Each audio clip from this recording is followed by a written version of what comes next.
नमस्कार आदरणीय साथीहरू सबैजनालाई म युवराज सफलको हार्दिक स्वागत छ। जेनजी आन्दोलनको मुख्य योजनाकार लुसिफर यतिखेर तराईमा छ र सहकारी खाने जुल्फे पनि यतिखेर तराईमा छ। जुल्फे र सुल्फेहरू मिलेर जेनजी आन्दोलनको कथावस्तु बनाए र सिंहदरबार जलाउने, सर्वोच्च जलाउने, संसद भवन जलाउने जुल्फे सुल्फेहरू आज जेनजी आन्दोलनको यत्रो महिनापछि तराई झरेका छन्। अनि एउटा जुल्फे जेनजी शहीदको अगाडि लम्पसार पर्छ। आफै मान्छे मर्न मार्न लाउँछ, आफै आन्दोलनमा उकास्छ, आफै जेल तोडेर भाग्छ, आफै हजारौँ कैदीहरूलाई भगाउँछ, आफै विभिन्न सिंहदरबार, सर्वोच्च, संसद भवन जलाउने अभियानमा आफ्ना कार्यकर्तालाई उतार्छ। कतिपय लुसिफर र जुल्फेका कार्यकर्ताहरू, सुल्फेका कार्यकर्ताहरू संसद भवन, सर्वोच्च, सिंहदरबार जलाएको अभियोगमा जेलमा परेका छन्। अनि त्यही जुल्फेले मधेस आन्दोलनमा गएर फुर्ती लगाउँछ। त कसरी चाहिँ अगाडि बढ्न सक्छ जुल्फराज? युवराज सफलको अगाडि कोही जुल्फेहरूको केही पनि लाग्दैन। अब जुल्फे केही महिनाभित्र जुल्फे जेल जाँदैछ। सुल्फेलाई पनि राज्य विरुद्धको कसुर, राज्यद्रोहको मुद्दामा युवराज सफलले जेल हाल्दैछ। जुल्फे सुल्फेहरू तिमीहरूको के छ त कुराकानीहरू? अब आफै धामी आफै बोक्सी त होला नि, होइन? देशको लागि के गर्छौ तिमीहरू? सिंहदरबारमा आगो लगाएर, सर्वोच्चमा आगो लगाएर, संसद भवन जलाएर देश बन्दैन। देश बन्नको लागि त देशको लागि काम गर्नुपर्छ। काङ्ग्रेस, एमाले, माओवादी, राप्रपाले 32 वर्षसम्म देश लुट्यो होला, ठिक छ। लुटेका हुन् भने लुटेरालाई कारबाहीको दायरामा ल्याउँ न, कारबाही गरौँ न। चाहे ओली होस्, चाहे प्रचण्ड होस्, चाहे माधव नेपाल होस्, चाहे शेरबहादुर होस्, यसमा आपत्ति युवराज सफलको छैन। तर सिंहदरबार जलाएर, संसद भवन जलाएर, सर्वोच्च अदालत जलाएर देश बन्छ भन्नु पटमूर्ख हो। जसरी युक्रेनमा एउटा टेलिभिजनको कलाकारलाई राष्ट्रपति बनाइयो, युक्रेन ध्वस्त भयो, त्यस्तै लुसिफर, जुल्फे र सुल्फेहरूलाई राष्ट्रपति, प्रधानमन्त्री बनाउँछु भन्नु नेपालमा नयाँ जेलेन्स्कीको, नयाँ लुसिफरको उदय गराउनु हो। युवराज सफलको शरीरमा 2 थोपा रगत, 2 थोपा पसिना रहेसम्म कुनै लुसिफरहरूलाई, कुनै जुल्फे र सुल्फेहरूलाई युवराज सफलले अगाडि बढ्न दिँदैन। त्यस्तै पऱ्यो भने जुल्फे सुल्फेका विरुद्धमा युद्ध घोषणा गर्न युवराज सफल तयार छ। युक्रेन जल्दाखेरि युक्रेनीहरू हाहाहुहु गरेर रमाए र भेनेजुएलाका राष्ट्रपति मदुरो पक्राउ पर्दाखेरि केही भेनेजुएलाका मान्छेहरू हाहाहुहु गरेर रमाए, खसी कुखुरा काटेर खाए। र नेपालमा पनि सिंहदरबार, सर्वोच्च र संसद भवन जल्दाखेरि खुसी हुने वर्ग थियो। सिंहदरबार जल्दाखेरि पार्टी गर्नेहरू थिए, सर्वोच्च अदालत जल्दाखेरि पार्टी गर्नेहरू थिए, संसद भवन जल्दाखेरि पार्टी गर्नेहरू थिए। त्यही लुसिफरहरू आज देश दौडामा निस्केका छन्। आफ्नो कार्यकाल पुरा गर्न नसक्ने, आफ्नो मेयरको कार्यकाल पुरा गर्न नसक्नेले देश बनाउने रे वाह, हामीले चाहेको यस्तै नेता हो। यिनले के गरेका छन्? लुसिफरहरूले जतिसुकै फुर्ती लगाए पनि केही फरक पर्नेवाला छैन। लुसिफरहरू अन्ततः पतन भएर जानेछन्। भुइँमा नभाँडामा कुकुर बस्यो टाँडामा भन्ने भनाइ मलाई चाहिँ याद आइरहेको छ। लुसिफरहरूले देशद्रोह गरेका छन्। जनता भड्काउने अनि स्कुल गएका विद्यार्थीहरूलाई आन्दोलनमा ल्याउने, तिनले आफ्नो अभिभावकसँगबाट सहमति गराएर विद्यार्थीलाई ल्याएका थिए। हामी आन्दोलनमा जान्छौँ भनेर जानकारी गराएका थिए। लुसिफर चाहिँ किन नमर्नु?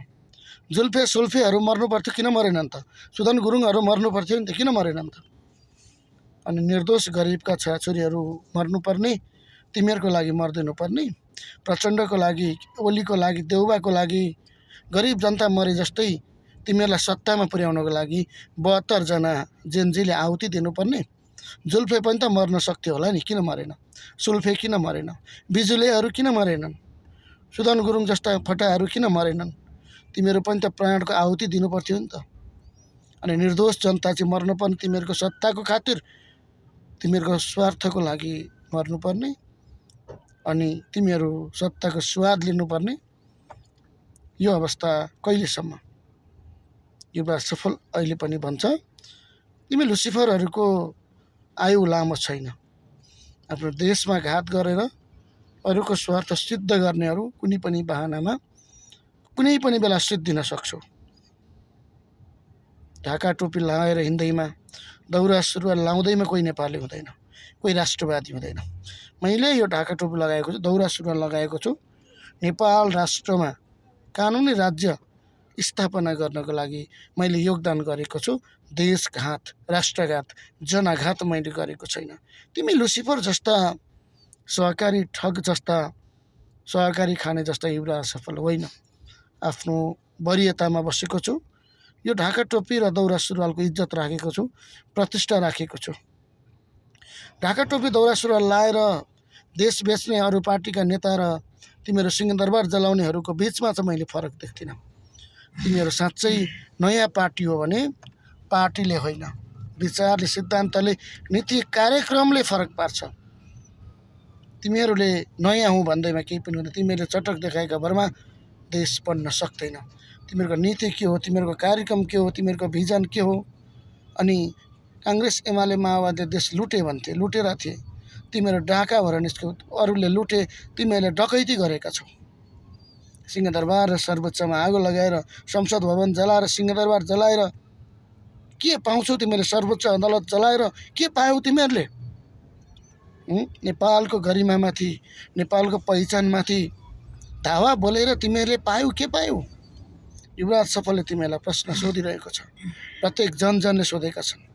आज सबैले आन्दोलनको नाममा भएका विध्वंसलाई सहन मिल्दैन र आन्दोलनमा मारिएका नागरिकहरूलाई जसले मारेको, आम नरसंहार गरेको छ, त्यो नरसंहारलाई पनि हामीले सम्झिन पर्छ। हामीले नरसंहारमा संलग्नलाई कारबाहीको दायरामा ल्याउनुपर्छ। केपी ओली हुन्, रमेश लेखक हुन्, तत्कालीन आइजिपी हुन्, गृह सचिव हुन्, सिडिओ हुन्, एसएसपी हुन्, एआइजी टिआइजी जोसुकै होस्, त्यसलाई हामीले कारबाहीको दायरामा ल्याउनुपर्छ। हामी नेपाली नागरिकहरूले अन्याय गर्नेलाई हामी कारबाही गर्छौँ।